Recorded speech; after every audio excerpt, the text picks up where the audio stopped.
You are listening to Red Team Radio. Today on Red Team Radio, I have Valerie with me, who's been red teaming for about 15 years. She's worked both in the public and private sectors and has done a wide range of red team engagements, both physical and on the digital side. So thanks for joining me today, Valerie. Thanks for having me. Yeah, no problem. Also saying your full name is different because I usually just call you Val, so... No, I feel quite formal right now, yeah. Which is completely opposite of who I am on every level. So yeah, but it can be either one. Yep, okay. I'll call you Val from here on out. Good deal. You've been doing this for even longer than I have, right? So couple of days. Yeah. And you've worked both sides of the fences as well. And on that, you've had a wide range of engagements that you've worked on. What is your favorite type of engagement to work on as a consultant or an employee with a company if you're being full-time with them? So it's not a flashy answer, and that's kind of why I like it. My favorite type of engagement is actually a physical security walkthrough. Oh, okay. Yeah. Which sounds very anti-red team, but has its place, especially in organizations that haven't had a lot of physical testing done, or their head of physical security has kind of just been in the same industry, in the same groove for their career. Like most physical security professionals? It depends, right? Yep. You get one that may have been former federal, something like Secret Service or something like FBI, and they know one way of physical security. And you get somebody else who's worked in, industrial security, they know a completely different way of physical security. And what's interesting about that is, if you don't bring the hacker into the mix of, okay, here are all these great controls you have, here's how I would break all of them, you don't really get any better. Like, you don't improve. So that's why my favorite engagements are the walkthroughs, because if you can build rapport with your physical security manager and set the stage before you get started of, hey, I'm a hacker. I break the things, right? My job is to bypass, and I only have to be right once for my job to be successful. You have to be right every day as a defender. And I found that kind of setting that tone going in really helps pave the way toward more of a collaborative relationship and a collaborative environment. Because at that point, then it's educational, right? And I may ask, giving away my secrets, I may ask a question or two about a certain type of locking mechanism that they're using or a certain type of fence. Now, I know the answer, but I want them to explain it to me, so it's a two-way street for education. Oh, I see that you're using this type of lock. Okay, how is the release working on the inside? Is this a push to exit? Is it motion sensor? Oh, okay. Have you thought about defeats for this? What does it matter, right? Because I think that's the other question that folks in our industry don't always know how to ask or answer. It doesn't matter if you defeated that lock if it goes to the mop closet. Right. And it doesn't get you any closer to something that's more of a high-value target. Sometimes I feel like we get so caught up in capturing all the flags that we forget that there's a bigger picture there. So that's why I like the walkthroughs, because it really puts usually the site owner at ease and really opens those channels of, oh, hey, I never really thought about it like that. What are your thoughts on this? What are your thoughts on maglocks? We're thinking about upgrading our system. What are some of the things you would look for? And that really kind of sets that client up and that relationship for long-term, more type of engagements, because those who aren't technically inclined, they can't really do tests on new RFID card readers or new access control software, or they may not be able to fully understand the reports that come out on that testing. So I feel that really builds that longer-term relationship and that trust that kind of comes with that two-way street of having, a relationship with a client as a consultant. Yeah, and then also you on that walkthrough, you can do the bypass, and then they can do the bypass. Yes. Right? Yes, because everybody can do it. And that's one of the things that I love about physical security is it's so opposite of the digital world. Right? Because in the digital world, you need a lot of previous knowledge to understand what's happening. Right. Otherwise it just looks like text.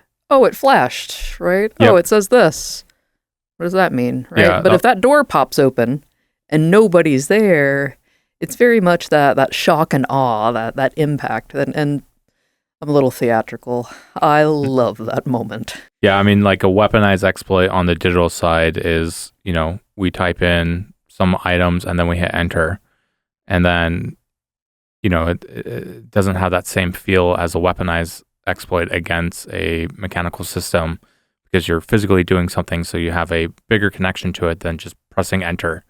And then you have a instant feedback. I mean, you get instant feedback on both of them, but one is just like, okay, now you see, you went from a $ to a, pound sign on your terminal. Which is exciting for it's exciting a for us. certain audience, right? But not for everybody. Right. But for the security team or for, the client, it may not mean as much to them as it does to us compared to, oh snap, like I can do this on this door. And then they start thinking like, I can do this on all these other doors as well. I definitely agree. And teaching the client how to do the bypass, some folks think that that's giving away the secrets, but not at all.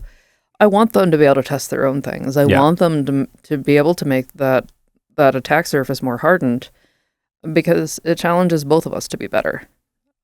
I have one client. Unfortunately, it got a little out of hand.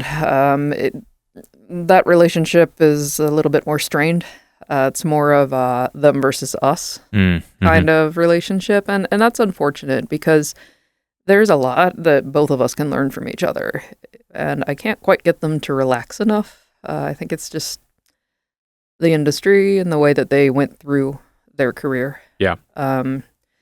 So instead of being worried or afraid that an attacker is getting onto the property or getting past their various defenses, they're worried it's me. Right. Okay, it's been 7 years since I've tested these guys, and they're still worried that it's me. They still call the point of contact that was there during all of the other tests that I've done, and they ask, oh, there's a woman walking her dog, and she's in the spot, and she doesn't belong there. Is Valerie testing? Like, Valerie, one, doesn't work for that company anymore. Two, she hasn't tested us in a long time. And three, aren't you supposed to be worried about other things? So that's kind of an interesting, kind of like the both sides of the coin, on those client relationships. I'm a firm believer that you have to set the tone and the proper goal of the engagement before you ever show up on site. Because it really starts from that first initial, hey, what are you looking for phone call. Right. And that life cycle is so important, to really set that tone right in the beginning. And the other side is, like the digital team hires you and then the physical team learns about it later and then they get angry, right? Definitely, I had a utility that hired us to do a very friendly walkthrough, of their physical security. We delivered the report. They were all super excited about it. Tons of great findings in there. And then it was like 2 or 3 years later, the client calls me and they're like, hey, can we have a meeting about that report that you gave us? Physical security has some questions. I was like, yeah, sure. Can you give me a copy of that report? Because I don't have it still. Right. Our data retention policy clearly states that, yeah. So going through it, and I was like, okay. And this physical security group was just very angry in the beginning. They're like, what do you know about physical security? Right. I was just like, what a lot? Like, what do you want? How do you measure that? Right. Yeah. And, they're just like, it says that you copied a Primus key. And I was like, I did, yeah. And they're like, how'd you do that? And I was like, we have someone that made a Primus 29 key, or they didn't make a clone of it. They made a piece of metal that fit in the same exact shape, or fit into the keyhole. And they're just like, well, doesn't that infringe on their patents? And I was just like, well, you see, we actually cut additional holes in this thing so that we're not infringing on anyone's patents. This is our own unique key shape. It just so happens to work with your keyway as well. And they're very, very, very antsy about everything. They're like, how did you get this lock? I was like, I found it unlocked on the ground. It was in a padlock. I don't know what you want. Like, and they're like, oh, okay, well, how are you able to determine the master keying in it? And I was like, because I found another lock. And it was downhill from there. Yeah.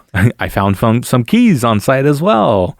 And, and that's the digital security team, they're very apologetic, but right. The physical security team, they were, the phone call was an hour and 15 minutes long, essentially, went 15 minutes over.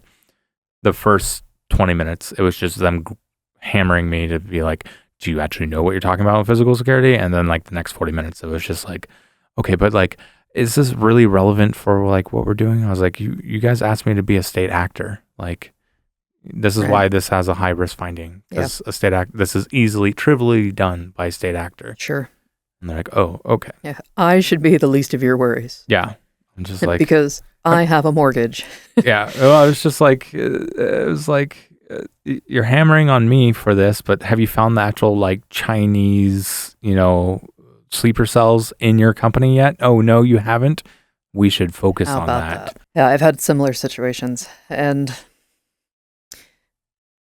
sometimes, not always, but being a woman makes it even more difficult depending on the personality that you're dealing with. Mm-hmm. Yeah. I was hired by the digital security team to do some looking of the physical access control network, of the PACS stuff from the network side, and maybe a little bit on the card side if there was time.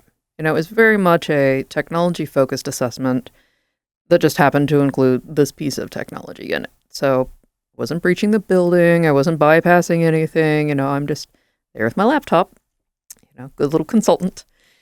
And it was very obvious from the beginning that they had not paved the way with physical security and that they did not have a good relationship. So the initial meeting, the head of physical security insists that it's in their office, which, okay, that's fine. Please parade me past your boxes of card stock that have all the details on the outside and your printers with a sticker with the IP on them. That's fine.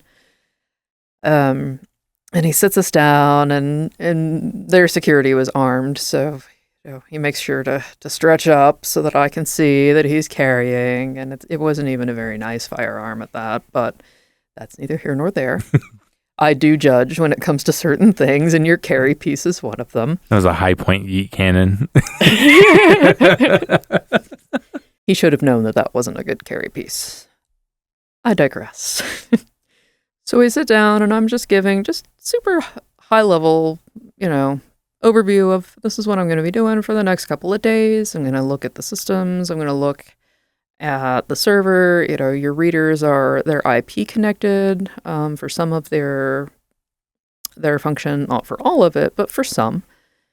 And he cuts me off when I'm at my third bullet of what I'm going to do, and he says, if you think you're going to come in here and start opening and closing turnstiles, then you watch too many movies. Okay, I can see that we're done here. Yep. An hour later, when his badge no longer worked, he started to take me seriously. But it wasn't until I made him understand that, hey, you have a problem, that he took me seriously. Yep. And that's not my preferred way to do it. I like showing off as much as the next person, and I love hacking all the things and having a good time with it, but I really don't like having to prove myself by having to do it. But it was trivial, right? For anybody who had internal network access, which is just a few, social engineering emails, links, whatnot, USB keys away. Yep. To go from there to get to the physical access control system network and to find what I was looking for. And that was just the cards, right? I wasn't done yet, but that was in the first hour, right? So that should have been a huge indicator that, hey, we have problems. We should get together and listen to her and, talk about this so we can make it better. And they were not interested in the meeting. They took it more seriously, as in, oh, she probably knows a little bit about, what's happening, but she probably just got lucky. I don't think they ever remediated the findings in that report. And that's unfortunate because a lot of what happened was easily prevented.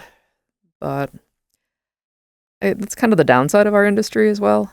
I have to remind myself that people pay for advice that they're never going to take all the time. And it doesn't have anything to do with how good I am or, how much knowledge I have, what certifications I have, or how many things that I bypassed that day, or if I attacked all the servers or none of them. If they don't want to put the time in for remediation, there's nothing I can say to change that. So it's hard to kind of keep that in the back of your mind when you're all gung-ho about doing good things and making security better, but I don't know. Over the years, you learn to take the good with the bad, and each engagement that I go into, I give it my best, and I walk away knowing that I did my best for that, and my best work is there, and what they want to do with it, the onus is on them at that point. Now, I'm happy to work with them afterwards if they have questions, or, sometimes, especially if the client's a little bit less technically inclined, they'll ask me to speak on behalf of them to the vendor, like with vendor meetings and things. And that's fine. I'm happy to do that. But if they are not willing to take that step or they're not willing to do the remediation, there's not much that I can do to make them remediate their findings. Now, have you found government teams to be more restrictive in what they want you to test, or private sector teams? I was about to give the standard security answer of, it depends. I'm not sure if restrictive is quite the way that I would put it. Usually when I'm doing government style or government type assessments, they're not necessarily restrictive of what I can and can't do. But it might be more of, you can do whatever you want within this division or within this one location or, within these 3 time zones. On the corporate side, it's all over the place. Sometimes it's whatever, do whatever you want, whenever you want to do it. Other times they are so locked into, okay, you can only test these 3 things at this hour from here to there. And because they're I call it stacking the deck. They want to make themselves look good because it makes them look bad if they have too many findings or new findings on their report. Especially if it's a organization that has to rotate vendors. Some of them have to rotate every year, some every 3 years.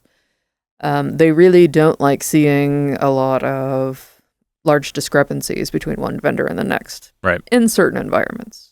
But corporate government, it doesn't really seem to matter that much. It's more about whatever the culture is of that organization, which you can't tell from the outside. It makes it challenging because you're never really quite sure what it's going to be until you get in there and really start to understand that client and how they work. Because you can understand what they do as a mission, but understanding how things work internally and politically is a completely different ballgame. And some clients, that's almost impossible to navigate, and other clients, it's not an issue at all. Would you say, was your favorite project you've ever worked on, was it government side or private sector side? Government side. Can you talk a little bit about it? I can talk a little bit about it. Right. So this was a undisclosed federal agency, and they had decided, okay, they don't necessarily need an annual penetration test or an annual red team, but fairly regular intervals. And they were required by certain regulatory bodies to have one done. But the regulation doesn't specify what has to be included. It's just that you have to have one. Now, as you know, as a red teamer or as a pen tester, sometimes this is amazing and sometimes it's terrible, depending on how resistant that organization is or how open-minded they are. But this one, they wanted to hear all the ideas and they wanted to hear, okay, well, you do this more than we do this. How would you do it? Okay. I want 6 months. I want 6 months. We're going to go low and slow. Now, these are the areas that you're concerned about. We'll hit those areas. These are the off limits. Okay, that's fine. I understand that there have to be some limits there. And don't think that I can't make you miserable even if you declare domain admin out of scope, because that's not a problem. And that was when they started to get a little worried. When I agreed to that with a grin on my face, because normally in more traditional and the majority of red teamers or folks on the digital side of pen testing, their goal is only domain admin. Right. And they think once they have domain admin, the assessment's done. Like, it's over. I'm like, oh no. There's so many other things that we can do here to prove our point, So that's definitely something that I have unfortunately found sets me very aside from a lot of folks in the industry. I don't know if it's just the way that my brain works or how the younger kids these days, the younger generations have been trained. But I really don't think about it in ways of, domain admin and specific flags in that certain area. Mm-hmm. Anyway, low and slow, 6 months. We were not permitted, because it was government, to do any kind of physical entry. We could do physical attacks on things that we could get to as anybody off the street. Now that sentence right there is very key here. As anyone off the street. Okay. So you can tailgate, right? No, that was out of scope. Oh. Right. Yep. So they're like, any law-abiding citizen that comes in off the street, right? So like you can't get in there without a visit request or whatnot. Okay, that's fine. So I started doing the recon and started doing a couple of different things. And they had a conference, this agency did, at the hotel across the street from their main building, which was open to the public. And then they were doing tours of their new command center, which was also open to the public for that specific day only. It just so happened that anybody off the street could register for the conference and go to the conference and sign up for the tour, right? Now, they did put you through a metal detector, and they did x-ray all the bags that went in, but one of the advantages to being a woman is you can carry a giant purse that looks like it will hold a baby elephant and all of my worldly belongings in it without anybody batting an eye. Yep. As long as it doesn't look too suspicious with the wires and the cables that are inside, then it's fair game. So I went on a tour of the command center with a couple of USB devices, but not USB drives because they were already protecting against those things. Instead, I went a little old school and did the little, not an Arduino, but a Teensy. It kind of dates it a little bit. Yeah. So I put a Teensy inside of this cool looking digital mouse. And it was in my big lady bag because, I forgot to take it out. And security didn't look twice at it. So when they took us in for the tour of the command center, we all go down on the elevator together. Everybody has to lock up their phones, which, okay, fine. Not what I'm worried about. And when they brought us in to show us the video and talk about it at the command center, they sat us down in front of all of the actual consoles that were powered on. So a couple of plugins in the dark later under the table kind of deal. And flag number 1 was acquired. But I wasn't done yet. They were like, okay, that's good. You did that. Found some stuff on the public side, going nice and low and slow, things that shouldn't have been out there. Just, I call them basic housekeeping things, right? Stuff that public affairs looked at this document, it was like an award, like a contract award that, they have to publish that, and that's fine, but they didn't know what to redact and what not to redact from the technical side. So it spilled out a ton of technical detail that should not have been out there. So excuse me. Perfect. You should really get this pulled off the internet now that I have a copy. They said, all right, that's good. You're doing good. Let's see what else you could do, right? Because they're enjoying it, at this point, because it's very difficult, especially when you're doing security internal to an organization, to really kind of think outside the box, because your duties are usually very narrowed and very not quite regimented, but you're usually too busy to put out fires to then thinking about new and exciting ways. So said, all right. Said we tested these things. Let's try a social media campaign. They're like, we don't know what that means. Have a great time. Okay. So I wrote this blog article years ago. It's probably on the way back somewhere at this point, but it was called LinkedIn is the phone book for social engineers. Oh.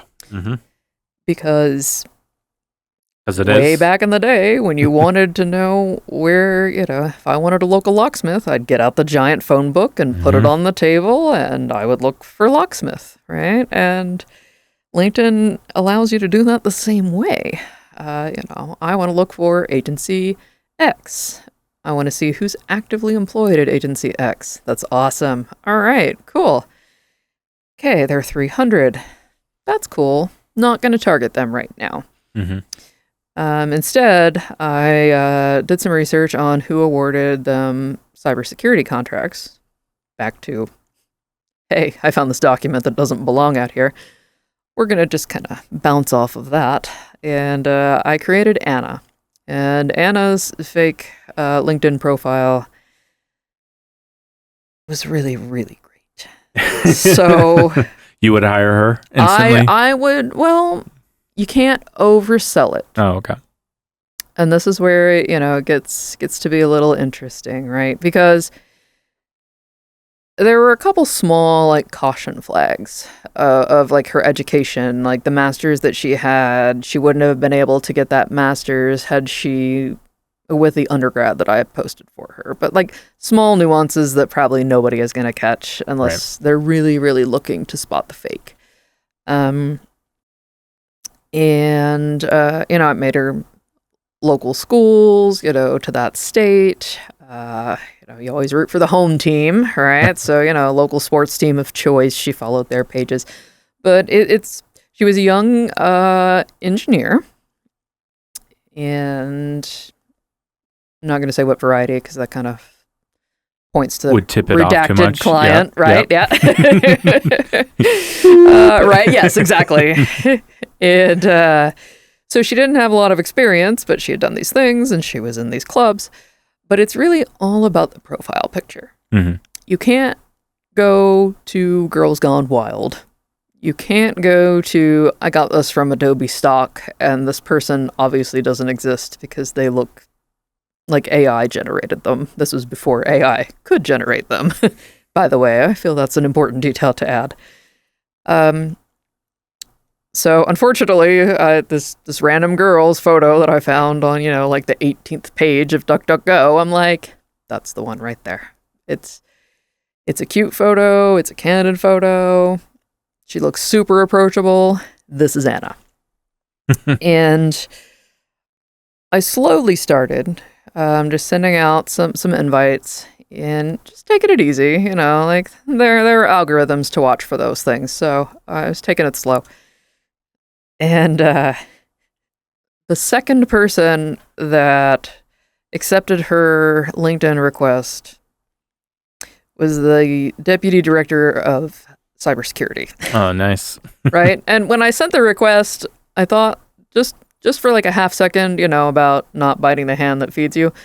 And then I decided, no, they said not to exclude anybody to target everybody, I'm going to target everybody, right? And if she's linked in with a deputy director, who else from that redacted agency wouldn't want to be linked in with her too? From there, it started growing a lot. So I was sending out the maximum number that LinkedIn would allow you to send out a day.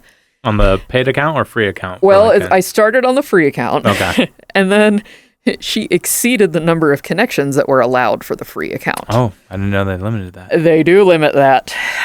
So she got updated to premium. And then, like, you just have to do, like, you have to get it going, and then you can kind of sit back and relax a little bit, because then they all came to her. Right. Then, then she started getting their requests. I didn't have to go out and solicit them anymore, because then it was suggested and they'd see the cute picture and they're like, yeah, okay, this is great. Because it was a similar agency that did a lot of things that some of my other clients did, then my other clients started sending her LinkedIn requests. So now it's way outside of just this agency. Now all my other clients are doing it, and I'm like, you idiot. Tell you that this isn't a real person because you'll blow my engagement. So we're just going to leave that be, even though that's super awkward. Then the paid account started getting some attention. They shut it off once. And I emailed and I was like, hey, I don't know what I did wrong. Can you tell me what's wrong with, it said I violated the rules. And they replied back, they're like, oh, you didn't. We're so sorry. Here you go. Ooh, okay, Nice. Good. So it became the entertainment of the office, because she started getting all kinds of creepy messages from just random guys that were, super interested in her, super interested in meeting up with her, can we have coffee, blah, For blah, blah. technical know-how. Obviously.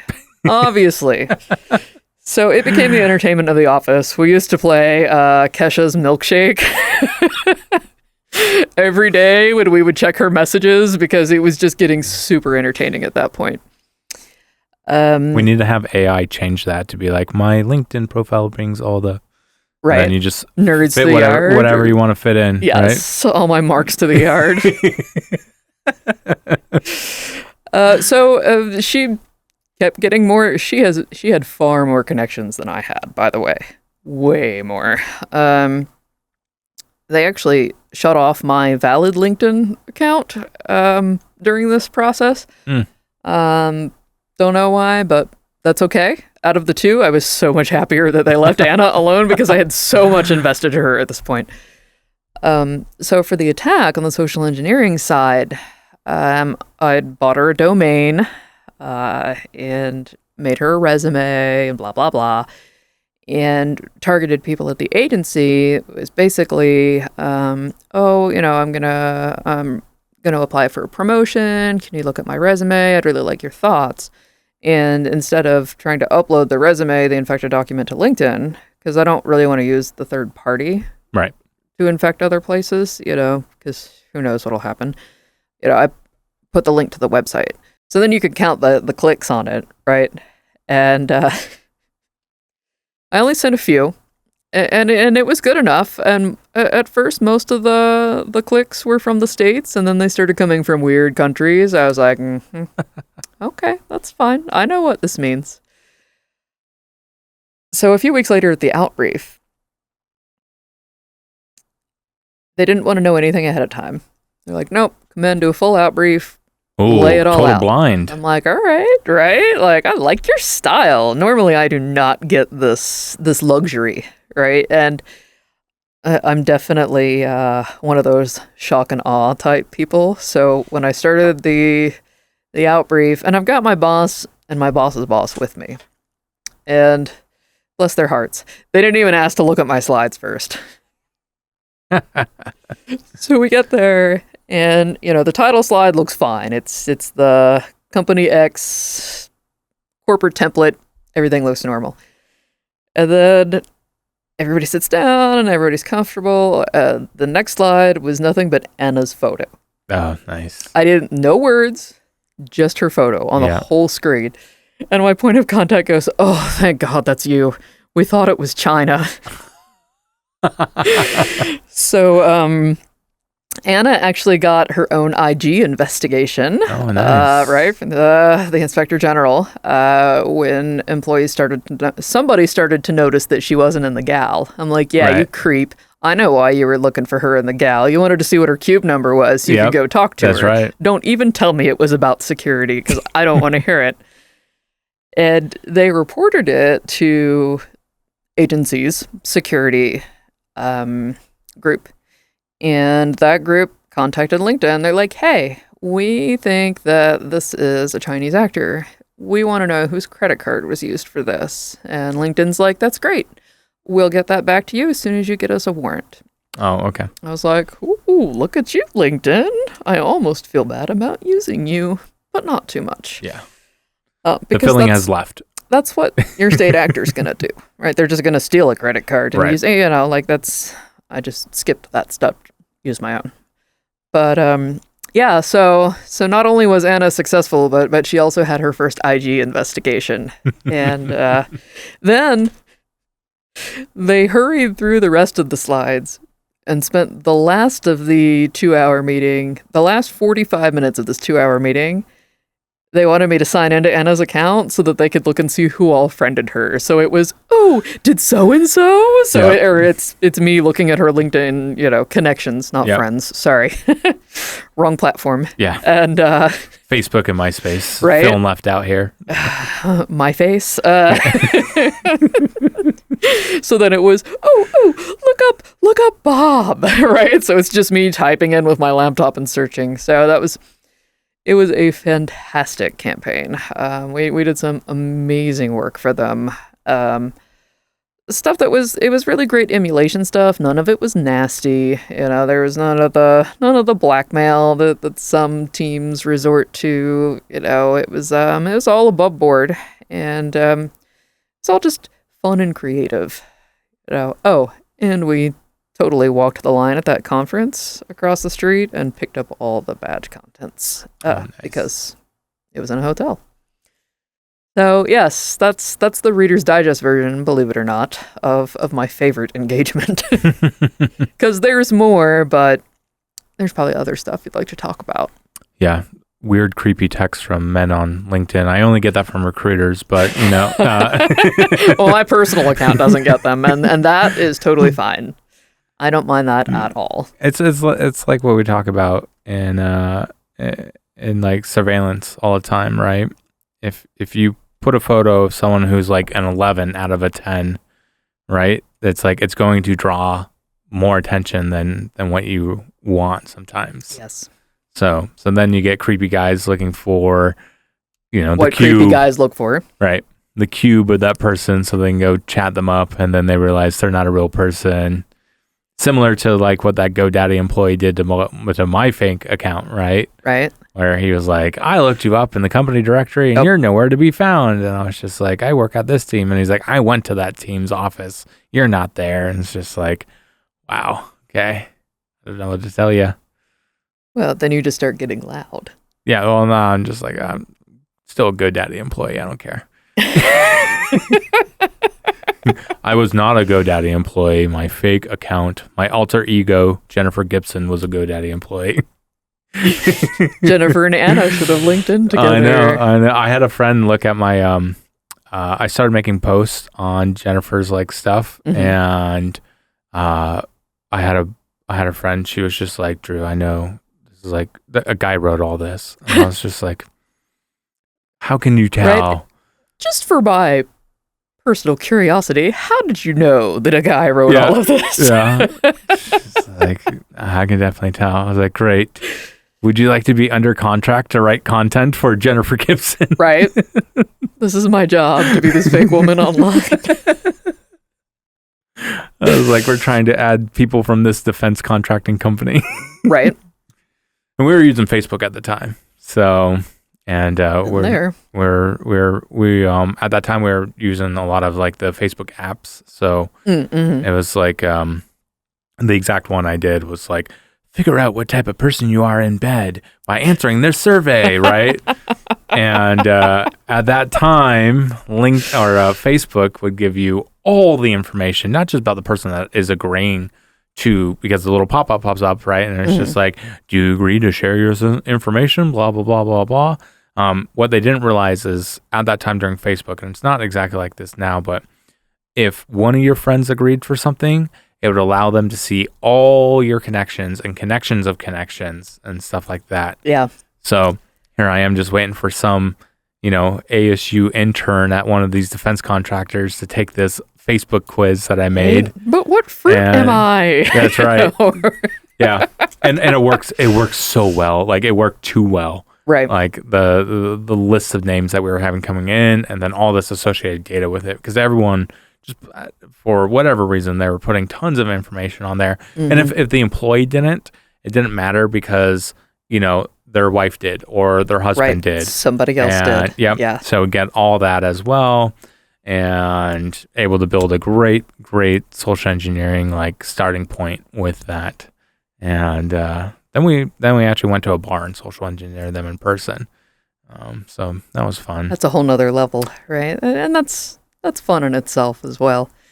Yeah. There's that disconnect when you're doing it digitally, just like pen testing, right? It's there are pieces of it that are fun, but not the same as in live and living color. Yeah, we don't drink while we're doing testing, except for when we're doing social engineering at bars. Like, we actually have it cut out on our contract if we're going to be doing that. There's just like, listen, we will be drinking. We will be limiting ourselves to, the alcohol limit based off of XYZ, weight versus height and all that stuff, right? It's the only time where we can have a client actually pay for our booze while we're working. Right, then it's expensible, yes. Then it's going on my expense report. That's right. Yeah, we had a client ask us about it one time. They're like, you're submitting this bar tab? And I was just like, yeah, it's part of the social engineering engagement. I am, right? Yep. Had to get it took a little while to get approval, because like the point of contact was like, yeah, we allowed this, and then the accounting team was just like, this is not allowable expense, blah blah blah blah blah blah blah. We can't have this. Yeah. I don't I don't know what they did on the inside, but I'm sure they marked it as something else, marketing expense or some bullcrap like that. Yes. Right? Food and beverage costs. Catering. Catering. Yeah, but I haven't had to go to a bar recently. I can say that for any social engineering. But yeah, those fake LinkedIn and Facebook accounts, they're gold mines. They are. I always tell folks when they're like, "Oh, what's the most dangerous website on the internet?" LinkedIn. LinkedIn is the most dangerous website on the internet. Yep. And then I just go through how, and it's not always direct attacks. I use that for technical fingerprinting all the time. If I want to know what endpoint security suite, that client's running, I may not be able to find that on a current employee's resume or LinkedIn site, but I can almost always find it on a previous employee's LinkedIn site or resume. Yeah. And that's how I fingerprint, because it doesn't matter as an attacker if my payload works, on 9 out of 10, and it only matters if it works on the one that they're using. Right. Yep. So work smarter, not harder, folks. We definitely want to make sure that we're using precision targeting here.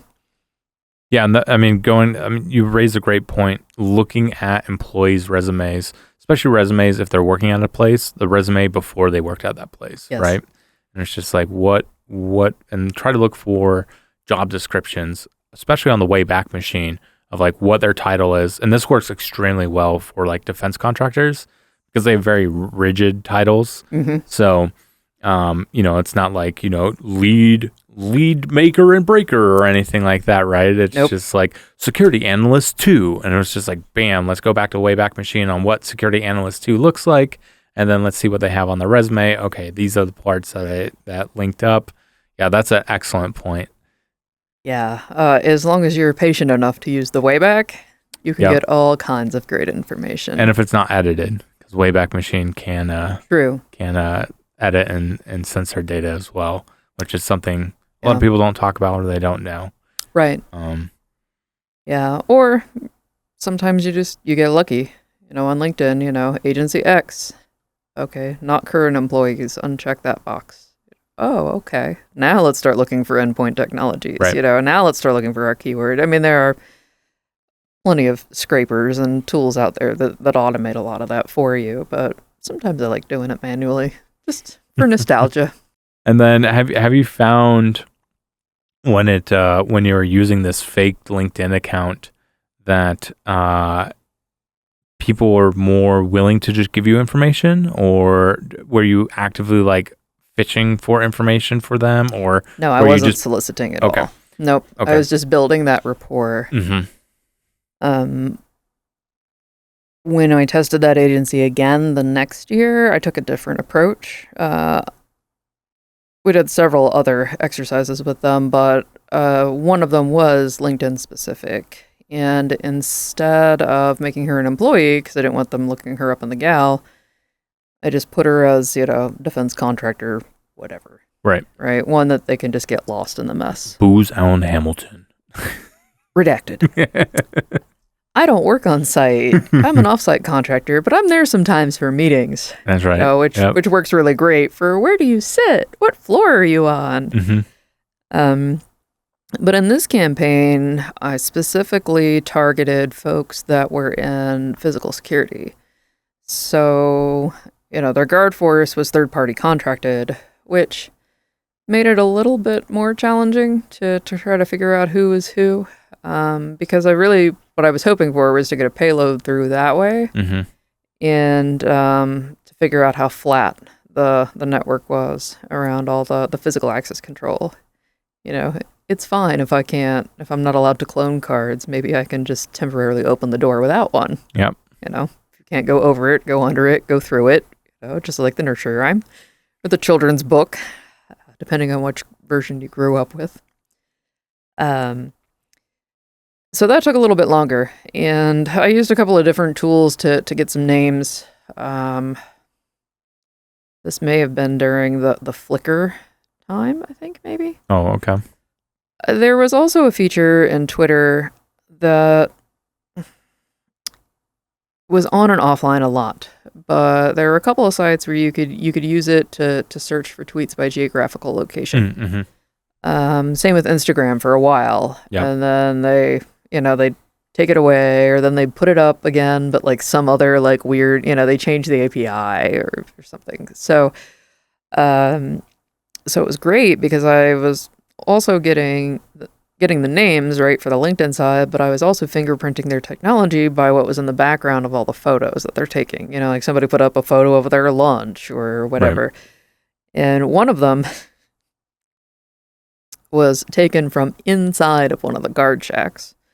I know this because he talks about, being armed security, and he's got his lunch, and he's got his carry piece that he put on the table to be in the photo because, of course, why not? And as one does when they're physical security, I guess. On the side, you can see his ID card from his CAC plugged into the reader on the machine. Mm-hmm. And the photo is looking out, like he's watching, the road from the guard shack. So that was an interesting outbrief. They're like, how did you get all this information? How did you know this? And how did you know that we had this kind of technology? I'm like, oh, you should talk to Randy, by the way, because all of this I was able to get from his account. They're like, oh, that's bad. Yeah. Like, yeah, well, it is, but we found it. You should probably learn to watch for this, or pay somebody like me to watch for this on like kind of a rolling basis. Mm-hmm. Because we got a lot of detail from, not sending any emails, just looking at what was out there publicly. And that doesn't seem to be getting any better. I'm not sure if it's education or if it's just people being people or if it's both, but all of the generations do it. Like the first instinct is, oh, the younger generation, they don't know anything about it. Kids these days, they'll post photos of anything. But like I've noticed that it's not age specific. I catch stuff in the background of people's photos, no matter what their age are. Mm-hmm. So interesting things. So, LinkedIn's a good tool. Did you ever use the application called Yik Yak? It was like a social media. It was anonymous, like essentially like tweeting. But it was geographically located as well. Like you could only yak about in your like particular area. No, right? I've never even heard of that one. Okay. I'm intrigued. I'm going to have to go look it up. Oh no, it's dead now. On the way back. Yeah, there was a problem where employees were like leaking internal company information on that app. And some companies started to work with Yik Yak to make sure that like that stuff was being stifled so other people weren't seeing it. But yeah, I thought there was like a lot of social engineering engagements I wanted to try with that application. Oh yeah. Just be like, because you could spoof your GPS if you had an Android phone and you had their app, and it would just place you wherever you wanted to be. So I wanted to like, be like, I hate this company, blah, blah, blah. Like I've worked here for 10 years and this stupid laptop that I have is like a problem. Like what other people who are with me, what other software problems do you have on your work computer? It's like the nerdiest rant ever. Yeah. Yeah. I was trying to think, there's a few other like actual like well thought out like it's triggering events for this. And I haven't thought about this so long because the app is, it's been dead for very long gone. Yeah. It's been dead for, almost 10 years now. So I think, I don't know, who knows, maybe that app actually died in like 2018. Regardless, you've been dead. I wanted to use stuff like that. I just love using social engineering and with like social media and just abusing all that is possible. I think you mean utilizing. Yeah. I see opportunity there. That's right. I don't see the rest. Yeah. If I don't do it and teach, somebody else is going to do it for the wrong reasons. So. Yep. And then if you do it well enough, your account will get blocked as a Russian bot. Indeed. Yeah. Or they'll think you're China. That's right. Yeah. Yeah. I haven't been accused of China, but I definitely had Facebook think that one of my accounts was a Russian bot. So the first time for everything. I know the 2026 elections were crazy for fake Facebook accounts that were targeting like DoD employees. All of that, yeah. I was like, I haven't even posted on this account for years. But, I was reading that there was like a ton of people that were being falsely accused of being like Russian bots at that time. So I was like, well, let me log into Jennifer Gibson's account. And I was like, oh, okay. Well, all right. It was there. It's no longer there. Good to know. One of my accounts, it's Facebook, followed, I don't know, a bunch of various things. But one of them was the U.S. Navy's official site. They put up some pretty nice photos of, just various stuff, things out on the carriers and whatnot. And I commented, well, one of my cutouts commented on one of the photos. And then a couple of months later, she started getting friend requests from, retired Rear Admiral so-and-so, but the rank was wrong, and like the spelling isn't quite there, and like if you haven't worked with military folks, there's a lot of nuance that like you wouldn't pick up on. I'm like, yeah, okay, sure. His formal Admiral so and so really wants to be my friend. I doubt that, but all right, you do you. So yeah, I mean it's definitely alive and well. The more that we train folks to hopefully understand some of those threats, hopefully the fewer attacks will actually happen. Nope. I occasionally try optimism. Oh, okay. Occasionally, I'll give that a try. I'm not such a Debbie Downer. Oh, okay. I said try. I didn't say it lasted. Okay. Yeah, that could be possible. Yeah, it could totally be possible. I too believe in a world where social engineering could be stifled because of user activities. Now, no defensive technology is 100% effective. Ever. I didn't say they were. So, it's just 1% at a time. On some of my physical engagements, though, like some of the security guards and things that I've duped, like I've actually gone to the head of physical security in the outbrief and be like, hey, please don't fire them, because this was an absolute teachable moment. When you go back and you brief them on this and they learned that I wasn't who I said I was and how all this went down, like they will never make that mistake again. Yeah. You know, and that's turned out really well. Yeah, So well that they spotted my protege before he even got to the gate 2 years later. Oh, nice. So yeah, I'm like, all right, okay, I guess it's working. Yeah, when it comes to social engineering, we have a like specific language that we'll use if we know, that company is going to be aggressive against these employees to where it stifles that activity. It's just like, Yeah. Okay, well, everyone is in scope, and anyone who falls for our engagement is now going to get fired. And that includes the security team. Right. That includes executives, and they never agree to it. Yeah. They're like, oh, okay, we won't fire people. And I think that's a trend that you see more and more red teamers do, is like make sure that these people aren't being fired because they're getting real world experience unlike anyone else on your team, because they're actually experiencing what a real world threat would do compared to don't click on this fish me link, right? Or don't let somebody in the gate who, doesn't have an escort. Right. Which, for people that don't know, you just filter out those fish me and, know before emails by using their domain. Just look in the headers, bam, filter it out. You'll never fall for one. Corporate America hack right there. I'm going to plead the fifth on that one. I'm like, there are so many quirky things I can say that, nope, we're just not going to do any of those. Nope, I'm going to opt right out of that response and just skip over it. But yeah, opportunity abounds. But it definitely creates that teachable moment. And I'm a strong proponent of use that moment, teach the others, then test it again, right? Because something is failing here. There's a story I like to tell. It's called You Look Familiar. And it was that client, physical test 4 years later. I had a junior with me that I was training. And at the time, he was like right out of school, just the most like innocent, bushy fresh tail face that like you're like, look at that face. Like he's not here to do anything bad. But he blushed a lot. So we had to work on that. Same here, Very rarely will I blush, but when I do, it's so bad.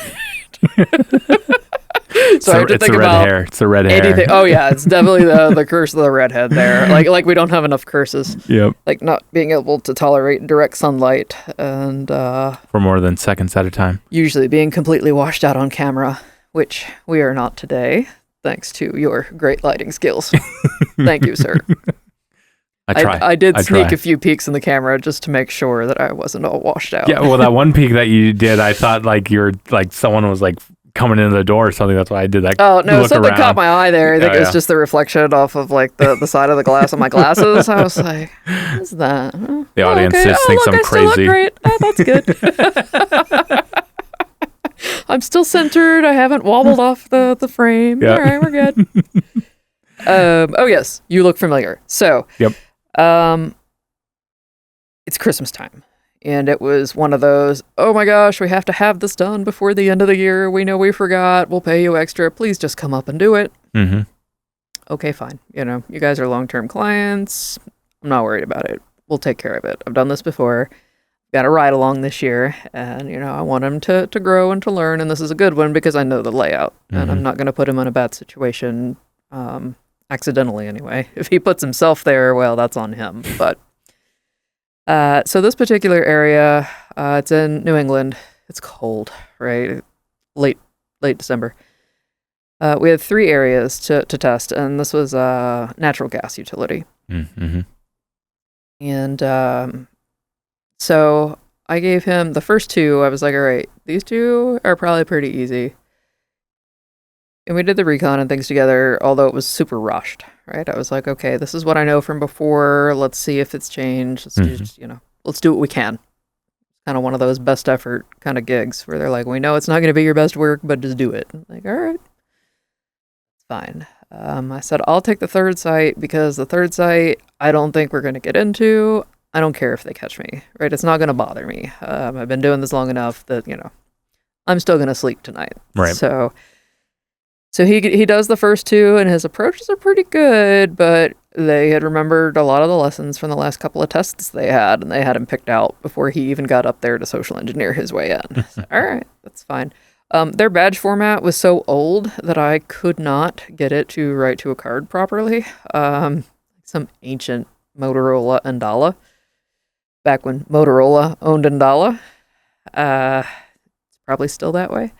So, when you're not really using good badges, you either bypass or you make up a good story, right? So the third site that I took, there really wasn't bypass opportunity from the way that it was situated. Mm-hmm. So it was basically just a vehicle gate that went into like the maintenance building, which connected to the rest of the facility via walkway. So most of what was going in through that gate were not really pedestrians, but trucks. So they didn't have a badge reader there. They just had a guard check with a guard. Yep. And a sign-in sheet if you didn't have a badge. So they're just IDing them based on the flash of the badge. So wireless assessment is always, I'm doing a wireless walkthrough, we're checking to make sure there's coverage everywhere. I work in IT. Yep. That's a good one that's pretty believable even for a female now these days, especially if you've got the laptop with the big antenna and they're like, whoa, that looks neat. Okay. So I approached from the sidewalk, which should have been the first red flag, right? We had gone to the thrift store beforehand and I got myself a Hogwarts beanie, right? Because my pictures at all the guard checks, that was the gift from the first time that I busted in there. I was like, do I get my picture in the guard shacks now? He's like, yes, you absolutely do. So I thought my chances of getting into this place were zilch, because there wasn't really time for disguise because of its last minute nature.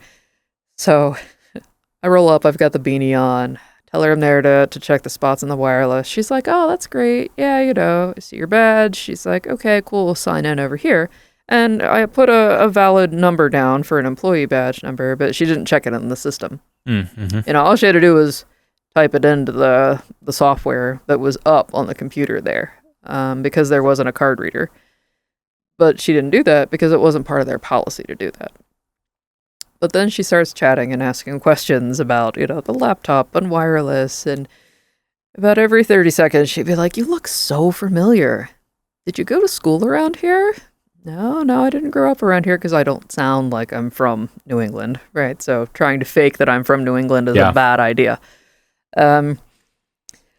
And she's going on, and then she'd stop again. She'd be like, you look so familiar. I'm thinking, I know why I look familiar. It's because my photo's inside there by your computer.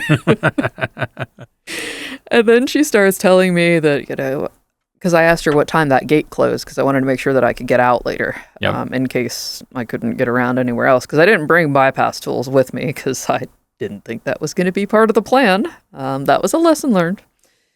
And she said, oh, I'm here till 7. You have some time, but you can always go out this other way if, I'm not here. She's like, my boss is giving me a ride home today. But, I just finished my chemo and I'm still pretty tired. And I'm like, oh, I feel like the worst person ever. I have to make sure that she doesn't get fired. So eventually I get out of there, even though I totally look familiar. And I spent 2.5 hours just all around the facility, because once you're in, nobody challenges you. Everyone thinks you're supposed to be there. Yep. And then the guys are at dinner. They're like, we had a reservation. Where are you? I'm like, sorry, I'm in the basement checking out this weird utility closet back here full of stuff. I mean, I can't help it. They let me in. You guys eat. I'll catch up with you later. So that was an interesting one, because, I thought for sure the whole time we're doing this thing, I'm like, she's going to remember, or she's going to turn and she's going to see my picture, or catch it out of the corner of her eye, be like, oh, it's you. But she didn't, and I didn't blush. Yep. And it was really windy, so even if I would have blushed, it probably would have just looked like windburn. So, but sometimes the gift of the gab, you just keep talking and hope for the best. Yeah. So, Like, don't look at the photo. I'm the APT, but don't remember that. Right? Thanks. Hey, over here. Yeah. Nope. Got a glasses and a mustache. That's not me. That's my cousin. My identical twin. Yes, that's the evil my one. cousin, Mallory. But I felt awful because, I out of the three sites, that was the one I thought was going to be the hardest. I just talked my way right into it. Meanwhile, my ride-along's like, oh, I failed twice. This is so bad. You got to understand, I went into this expecting this to fail. Like, sometimes it just happens. That's one of my favorite things about red teaming and pen testing is no two are ever the same. You can have some loose plans, but you have to be prepared to just roll with it. Because sometimes you do all this planning and you get to the door and somebody holds it open and you just walk in. So you brought up a great point. I know we talked about this a little bit before the episode and talked about it in other times. You said, this particular cover can work now for women. Talk about some of the items that you've had to run into on the learning side of, like, I heard the social engineering story. I tried it. It did not work out for me because, someone doesn't think I'm a lineman, phone technician or something like that, right? Right. So what has been your experience on those type of items? So with those pretexts, I knew going in that pretext wasn't going to work. Mm-hmm. So it wasn't one that I tried and then failed at it. I'm like, oh Right. no, they're not going to believe that I'm here to fix the telephone. This is the early 2000s. Right. And at the time, I was working for a pretty small consultancy. And a couple of weeks after we had started to look into different scenarios, the phone line in the office stopped working, and the real AT&T technician came out.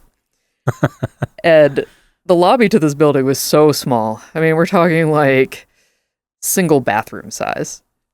And the AT&T guy, the tech, shows up, and all four of us are standing out there idling so that we could see, all right, what's he wearing?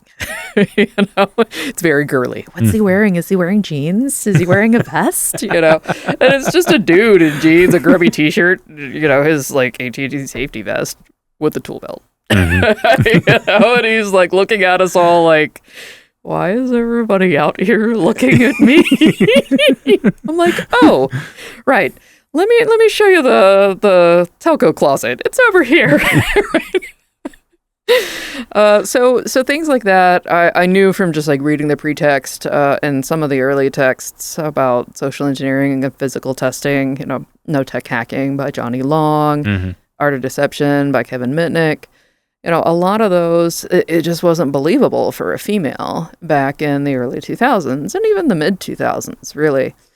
So I really, instead of trying to push that, I just went with the stereotype instead of against it. Right. So instead of pretending to be from IT, folks would believe I was from human resources really easily, right? Yeah. I'm with human resources, or I work in accounting.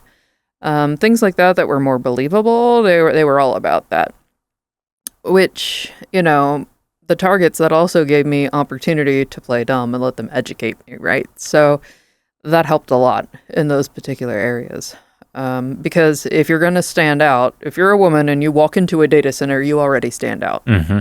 So you can't really blend in that situation. So in situations where you can't blend, like, you just have to stand out. Ooh, that's a totally inappropriate metaphor. Okay, so you just have to stand out a lot, okay? We're not going to put that on the recording. We're going to keep this family friendly. Thank you. But you just got to sell it. And whatever it is that you're pretending to be, you just have to sell it like your life depends on it. And you just have to get used to being looked at. Because if you're going to be in a situation where you stand out, they're going to be looking at you because, hey, that's different. What's she doing here? So you better be able to, have some reasons for that. So as part of my practice for pretexts, and if I got approached, I'm like, okay, what are some of the reasons that I could be here? Or why would I be in this hallway? Okay, well, if they don't believe that, maybe they'll believe this. Okay, well, who's my point of contact? And then just trying to sort it all out, because when you think of it ahead of time, it's much easier to recall it than to try to come up and make up a story when you're on the spot. Yep. That's a talent that some folks never develop. Others, they can do it just like nothing, just like as quickly as they're recalling. But especially early on, when like you're still nervous when you're doing an assessment, it helped me a lot to just go through each of the steps. And sometimes I write it down, other times I would just run through it in my head. Yep. One of the most successful ones that I used kind of early on in my physical testing was it was a credit union in the Midwest, and the bottom was just a regular branch open to everybody, and then the corporate offices were up, on the upper floors. So they didn't have very good controls on those elevators. It was pretty easy to just tailgate in with a bunch of other folks. But then once I got up there, I'm like, okay, now I need a story, right? And I just happened to choose a floor at random because there wasn't a lot of information when I was doing my recon. Like, okay, well, let's try this out. And it was the executive floor. Oh, nice. So, well, nice and not nice. Oh, yeah, right. Because the door opens and it's like, only 4 people are allowed on this floor, and you, stranger, are not one of them. Right. Right. So it's their, their secretary. She's the first thing you see when the door is open. There's no going back unnoticed at that point. Mm-hmm. So I told her I was sorry. I was looking for this department. I was new. I just moved to the area. So she mama bear me, and she gave me the mama bear treatment and took me around and introduced me to everybody. Oh, nice. I love it. So it was fantastic, because then, as I'm walking around in this place I don't belong, these people who belong there are saying hi to me, and they're like, oh, are you settling in? I heard that you're new. And, I felt like a very bad person after that. I'm like, these people were so nice. Don't. And I know. I don't now. But early in my career, I was like, oh, I feel so bad. And then, in retrospect, it's like, oh, well, but I have good intentions here. Now I can write it up and tell them, okay, here's how to prevent that from happening from somebody who means you harm. Mm-hmm. But man, those first couple like that were really rough. Because she just, rolled right out the welcome wagon. Yep. Oh, and if you need help, this is my card. And I'm like, yep, keeping this. Do you think she treated you that way because you were a woman, and that she was just like, oh, like I can sympathize with this? And probably young single female, new to the area, looked a little lost. Although that may have worked with both genders. Mm-hmm. Okay. I'll try that next one. I'll try that next time. You should. Yeah. Look a little lost. I'm new to the area. I don't really know. I got mixed up. See how well Drew plays dumb. Yep. God, I hate it.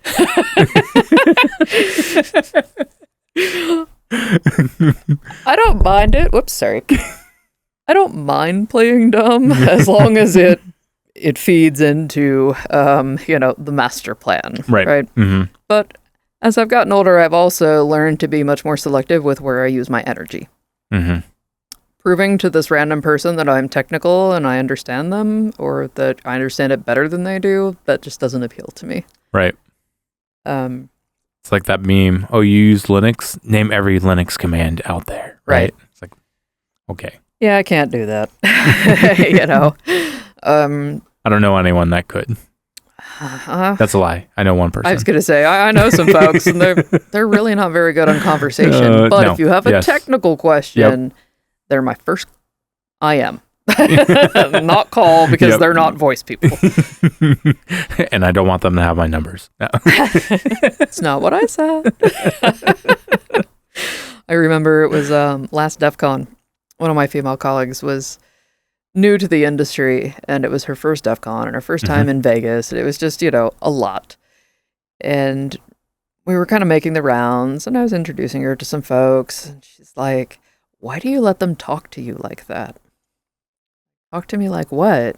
She's like, oh, they're talking to you like you don't know what you're talking about. Like, why don't you can own them technically. Why don't you, show off a little bit and brag and, drop some technical stuff. I'm like, I don't need to.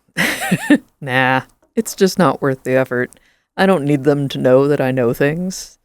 it's not, it's just a casual social interaction. It's all right. We're not working. Right. Yeah. And I think that's kind of something that folks that are newer to the industry and kind of newer to the social situations and the rare occasions that our types get into them, they're like, oh, okay.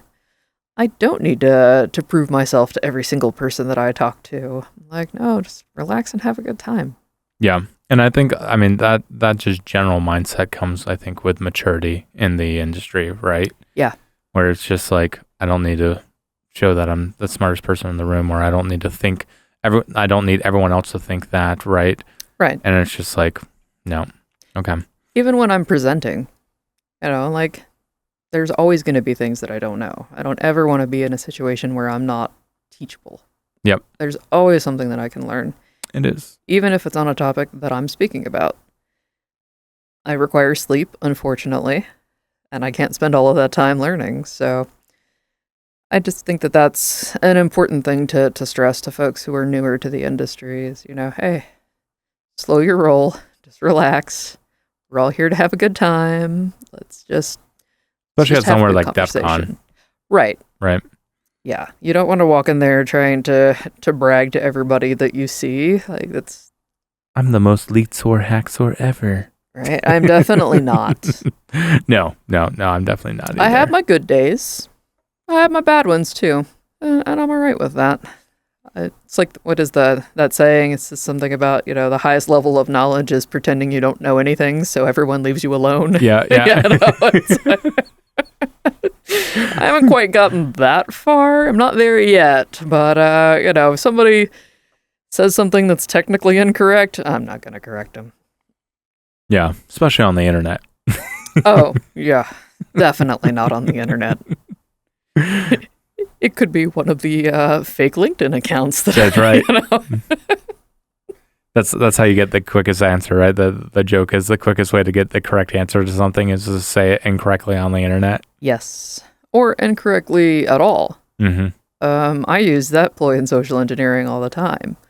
If I want to confirm something, one of the tactics that we use, it's so low tech, but sometimes that's all that it takes, is spoofing the number and claiming to be from building security to our target. And we'll say, oh, we see that, you swiped into the building twice this morning, once at 8:30 and once at, 9:10, but, your badge number here is wrong. It's on the back of your ID card, and I have here that it's 56723. They'd be like, no, it's 56721. Oh, I'm sorry, my mistake. We've been having trouble with that system. Thanks so much for your help.